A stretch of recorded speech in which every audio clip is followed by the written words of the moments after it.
Hi welcome to real estate channel.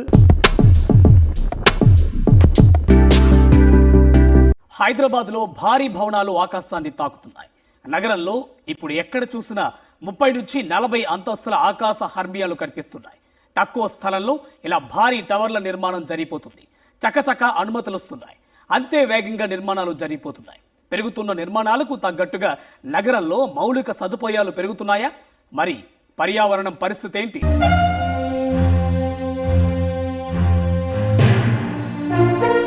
ఒకప్పుడు హైదరాబాద్ అంటే భాగ్యనగరం మాత్రమే. కానీ ఇప్పుడు హైదరాబాద్ అంటే ఓ అంతర్జాతీయ నగరం, ఓ విశ్వనగరం, ఓ గ్లోబల్ సిటీ. పాలకులు మారుతున్న కొద్దీ ఇలా హైదరాబాద్ స్వరూపంతో పాటు పేరు కూడా మారిపోతోంది.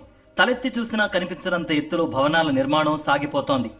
ఎయిర్పోర్ట్ నుంచి సిటీలోకి ఎంటర్ అవుతుంటే కళ్ళు చెదిరే బిల్డింగులు కనిపిస్తున్నాయి. మరి ఈ ఆకాశ అరణ్యాల నిర్మాణాలకు సరైన అనుమతులున్నాయా? దీనికి మాత్రం సరైన సమాధానం ఇవ్వలేరు అధికారులు. ఆధునిక నగరాల్లో ఎక్కడ పడితే అక్కడ ఎత్తైన టవర్ల నిర్మాణానికి అనుమతులివ్వరు. కేవలం ఎంపిక చేసిన ప్రాంతాల్లో మాత్రమే అనుమతి ఉంటుంది. కానీ హైదరాబాద్ అందుకు మినహాయింపు. ఎక్కడ పడితే అక్కడ ఆకాశ అరణ్యాలు కట్టుకోవచ్చు. జపాన్లోని టోక్యో నగరాలకు ఏ మాత్రం తీసిపోని విధంగా హైదరాబాద్ తయారవుతోందంటారు కొంతమంది. వీటిలో కొంత నిజం ఉంది. కళ్ల ముందు భారీ టవర్లు కనిపిస్తున్నాయి. కానీ వీటికి ఎన్నింటిలో నిబంధనలు పాటిస్తున్నారు? న్యూయార్క్, టోక్యోతో పోలుస్తున్నారు సరే, అక్కడ పాటిస్తున్న భద్రతా ప్రమాణాలు ఇక్కడ పాటిస్తున్నారా? న్యూయార్క్లో ప్రతి 2 చదరపు కిలోమీటర్లకు ఓ పార్క్ ఉంది. మరి హైదరాబాద్లో ఎన్ని పార్కులు ఉన్నాయి? వేగంగా అభివృద్ధి చెందుతున్న గచ్చిబౌలి, నానక్రామ్గూడ ఫైనాన్షియల్ డిస్ట్రిక్ట్లో పార్కులు మనకు కనిపిస్తాయా? పోనీ పార్కుల సంగతి పక్కన పెడదాం. మౌలిక వసతుల పరిస్థితి ఏంటి? మేడలు ఆకాశాన్ని తాకుతున్నాయి సరే, నేల క్రింద డ్రైనేజీ సంగతి ఏంటి? పొంగి పొర్లుతున్న డ్రైనేజీల్లో ఎవరు నడవాలి? హైదరాబాద్ లో విచ్చలవిడిగా నిర్మాణాలకు అనుమతులిస్తున్నారు. ఒకప్పుడు 20 అంతస్తులు కనిపిస్తే గొప్ప అనుకునేవాళ్లం. కానీ ఇప్పుడు 30 నుంచి 40 అంతస్తులు కామన్ అయిపోయాయి. ప్రస్తుతం 60 అంతస్తుల టవర్లు కూడా నిర్మాణంలో ఉన్నాయి.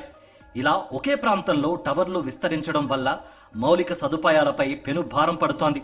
5,000 మంది ఉండాల్సిన చోట 50,000 మంది ఉంటే డ్రైనేజీ పొంగకుండా ఉంటుందా? భూగర్భ జలాలు అడుగంటకుండా ఉంటాయా? ఇప్పటికే హైదరాబాద్ ఎండిపోయింది. గచ్చిబౌలి, హైటెక్ సిటీ లాంటి ప్రాంతాల్లో వర్షాకాలం కూడా బోర్లలో నీళ్లు పడటం లేదు. ఇక రోడ్ల విషయానికి వస్తే గడిచిన 5 ఏళ్లలో గచ్చిబౌలిలోని రోడ్లన్నింటినీ 2 సార్లు విస్తరించారు. ఈ క్రమంలో చెట్లు నరికేశారు. అయినప్పటికీ రోడ్లు సరిపోవడం లేదు. ట్రాఫిక్ కంట్రోల్లోకి రావడం లేదు. ఇవన్నీ మనం గొప్పగా చెప్పుకుంటున్న హై రైజ్ బిల్డింగ్ల పుణ్యమే. ఇలా హైదరాబాద్ నగరం చుట్టుపక్కల ప్రాంతాల్లో భారీగా ఆకాశ హర్మ్యాలు వెలుస్తున్నాయి. 2014 నుంచి నగర అభివృద్ధి జెట్ స్పీడ్ అందుకోవడంతో అంతే స్థాయిలో హై రైజ్ బిల్డింగులు కూడా రావడం మొదలయ్యాయి. ప్రారంభంలో 15 నుంచి 20 అంతస్తుల భవనాలు కట్టినప్పుడు బిల్డర్లకు కొన్ని అనుమానాలుండేవి.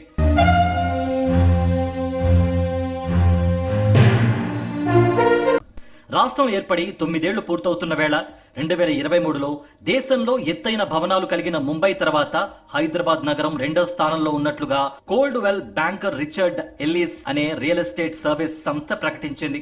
ఫ్లోర్ స్పేస్ ఇండెక్స్ పరిమితులు లేకపోవడంతోనే హైరైజ్ బిల్డింగులు వస్తున్నాయన్న అభిప్రాయాన్ని విశ్లేషకులు వ్యక్తం చేస్తున్నారు. సముద్ర మట్టానికి ఎత్తులో ఉంది హైదరాబాద్. సైన్స్ పరిభాషలో చెప్పాలంటే ఇది దక్కన్ పీఠభూమి. భూమి కింద రాయి ఎక్కువగా ఉన్న ప్రాంతం ఇది. ఇలాంటి ప్రాంతంలో భారీ టవర్ల నిర్మాణం ఎంతవరకు సురక్షితమనే విషయంపై ఇప్పటి వరకు పూర్తి స్థాయిలో శాస్త్రీయ పరిశోధనలు జరగలేదంటున్నారు పర్యావరణవేత్తలు. దీనికి తోడు నిబంధనలు పాటించకపోవడం ప్రమాదకరంగా మారింది. ఎంత స్థలం ఉంటే అంత స్థలంలో భారీ బిల్డింగులు కట్టేస్తున్నారు. దీనివల్ల పర్యావరణానికి ఇబ్బంది తలెత్తుతోంది.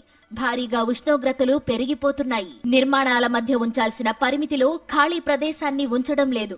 దీనివల్ల టవర్ల మధ్య వేడి ఎక్కువైపోతోంది. దీనివల్ల ఇళ్లల్లో ఏసీల వినియోగంతో పాటు నీటి వినియోగం పెరుగుతోంది. ఫలితంగా విద్యుత్ వినియోగం కూడా ఎక్కువవుతోంది. అలా భూగర్భ జలాలు తగ్గిపోవడంతో పాటు విద్యుత్ వినిమయం కూడా ఎక్కువవుతోంది. ఇక ఇలాంటి భారీ టవర్ల దగ్గర మరో ప్రధాన సమస్య డ్రైనేజీ. నిబంధనల ప్రకారం ప్రతి టవర్లో వ్యర్థ జలాల శుద్ధి ప్రక్రియ జరగాలి. సెవరేజ్ ప్లాంట్ తప్పనిసరిగా ఉండాలి. ప్రతి హై రైజ్ బిల్డింగ్ లో వ్యర్థాల్ని శుద్ధి చేసి బయటకు వదలాలి. ఎన్ని టవర్లలో ఈ రూల్ పాటిస్తున్నారనేది ప్రశ్నార్థకంగా మారింది. వేలాది ఫ్లాట్స్ నుంచి నేరుగా వ్యర్థాల్ని విడిచిపెట్టడంతో చుట్టుపక్కలున్న చెరువులన్నీ కాలుష్యమవుతున్నాయి.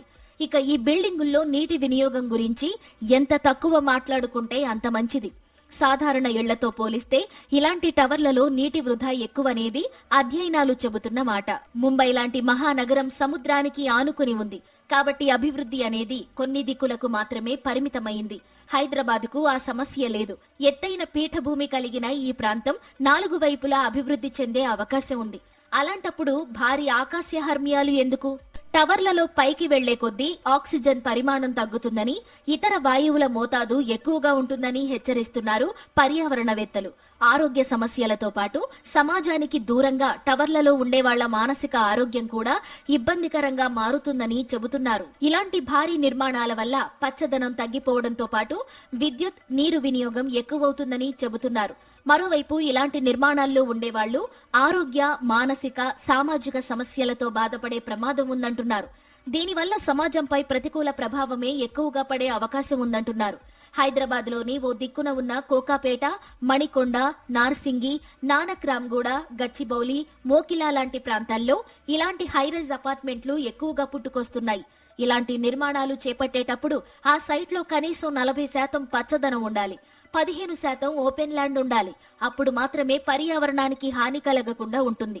మరి ఈ నిబంధనను ఎంతమంది బిల్డర్లు పాటిస్తున్నారు? బిల్డింగ్ కట్టామా, అమ్ముకున్నామా, వెళ్లిపోయామా అన్నట్టుంది ప్రస్తుత వ్యవహారం.